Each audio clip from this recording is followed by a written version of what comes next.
Hey, what's going on YouTube? This is Broman Clash right here with the third part in this Kingdom Hearts enemy analysis. And this time I want to talk about the Unversed. See, now the Unversed are very interesting because they are essentially beings who are just, how shall I say, they have hearts, but they don't feel it. They can't express it. They have bodies, but at the same time, they're so free forming and flowing that they don't even know where to go. And then they have souls, which they essentially don't have because they can't really express themselves. That's the funny thing, because a soul is used for like willpower, or the soul is essentially looked at as a person's essence. And if you look at the Unversed, they look like essentially enemies who lack essence, or enemies that lack any type of basis to have a sense of, not a sense of fulfillment like the nobodies, or a sense of intelligence like the heartless, like the lack of intelligence of the heartless. But they are essentially beings that have no essence, like what the soul is. The soul is considered to be the essence, or or a person's essence. And if you realize that Unversed, they have no essence. And the fact that they have no essence kind of begs the question, why? Why don't the Unversed have any kind of essence whatsoever? If you look at the enemy design and how the way they, like, if you notice, like Heartless and Nobodies, they essentially have mouths. They essentially have eyes, but they lack ears. Some of the Heartless do have ears, but if you look at them, they actually lack like what they consider to be like listening to the heart. And Nobodies, they can't really see their own hearts because they can't see themselves. Now, there's an old saying goes, hear no evil, speak no evil, and see no evil. I talked about how the way the Heartless essentially represent hear no evil, and how the way the Nobodies represent see no evil.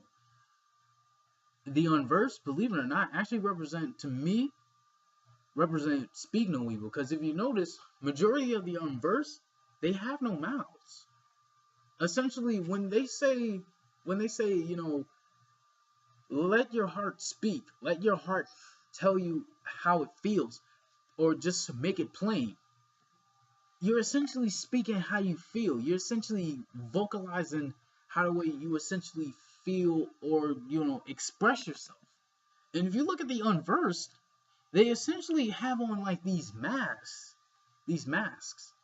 that essentially make them look like they have emotion, but they don't know how to express it.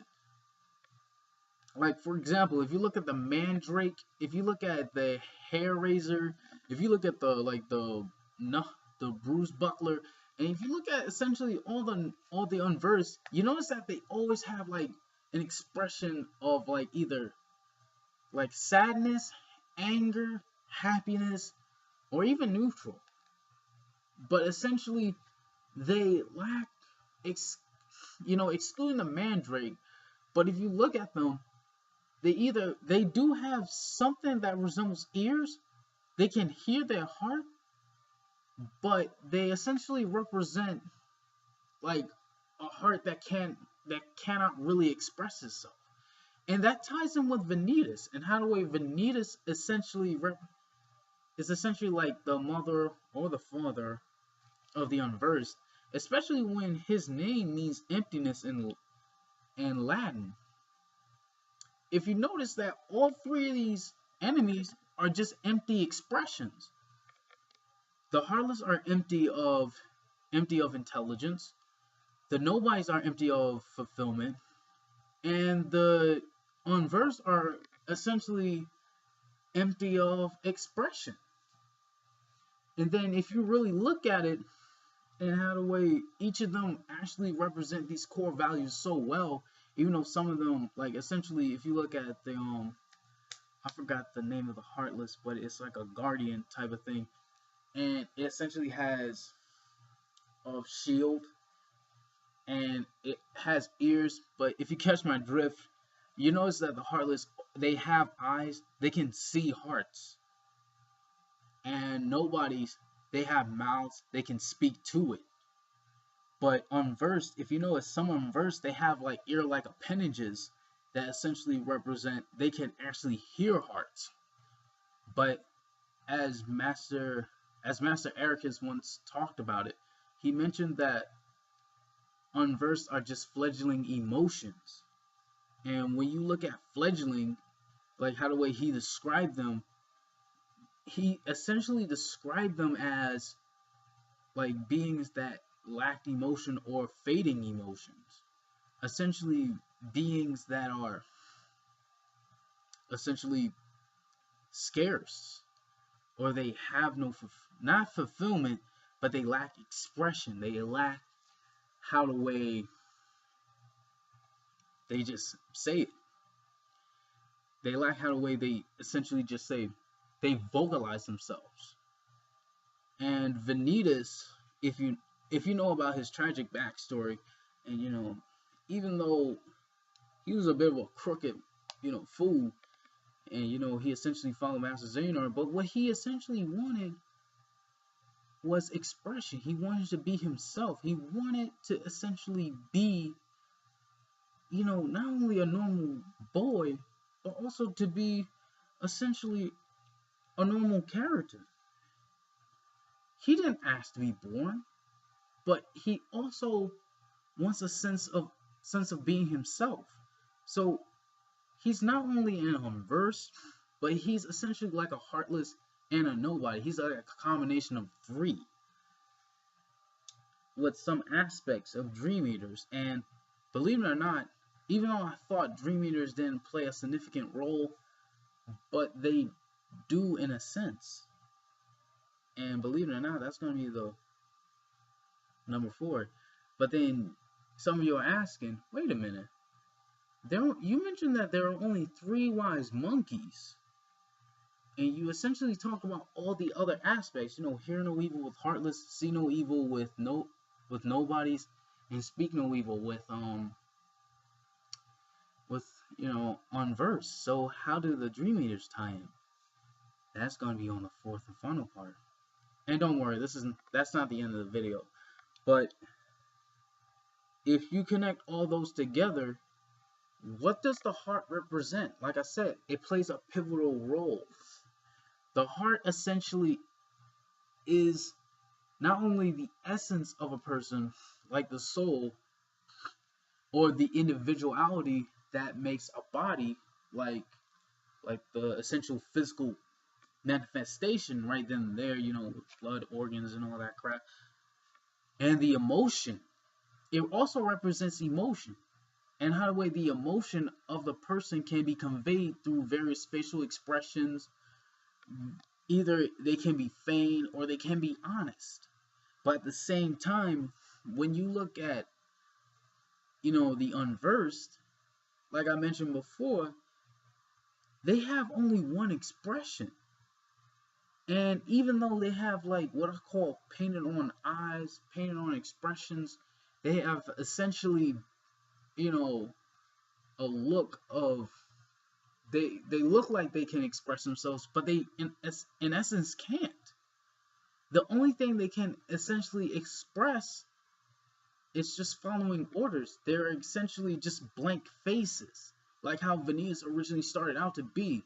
He only had red eyes, but he originally just had like a blank face.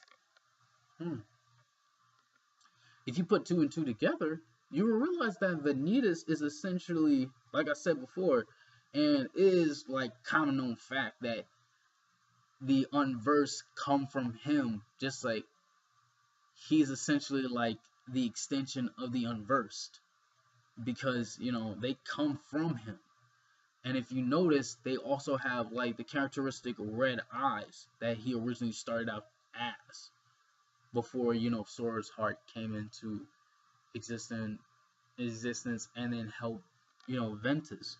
Spoiler alert. But if you didn't play the game, sorry if I spoiled it for you. And if you look at Vanitas, the only reason why he can express himself is because he has come into contact with somebody that can express themselves. See, now, like I mentioned, Unversed, some of them, they lack mouths. Essentially, they are just beings that cannot express themselves. And when you look at that, you realize, like, wait a minute, the Unversed, what are they? Are they emotionless? Don't they lack willpower? Are they something entirely different? That's interesting. But at the same time, Unversed, they are like that third part of the heart that nobody is going to talk about. Because if you look at nowadays, people don't even want to talk about emotion because they think it gets in the way of progression. But with emotion, you can progress even further than you have actually dreamed of. Hence why the heroes, Ventus, Terra, and Aqua, they have emotion. Hence why they can conquer the Unversed. They're not one-dimensional. They're not flat. Even though some of their voices are. Namely, Aqua and Terra. But they'll get better eventually. But if you look at them, you essentially realize, like, wait a minute. Emotions conveyed through word versus emotionless. That's feigned by expression. You realize that Unversed are essentially like the opposite of expression. Hence why they can't either verbally say it or they can't express themselves. Hence why they represent speak no evil. And with that, YouTube, this is my third part out of this 4-part gambit with the Kingdom Hearts enemies. And on the fourth and final part, I'm going to talk about the Dream Eaters and their significance with the whole quartet and how the way they actually make up the heart. And I hope y'all have a great time. This is Broman Clash, signing out one at one. Hope y'all have a good time. Later.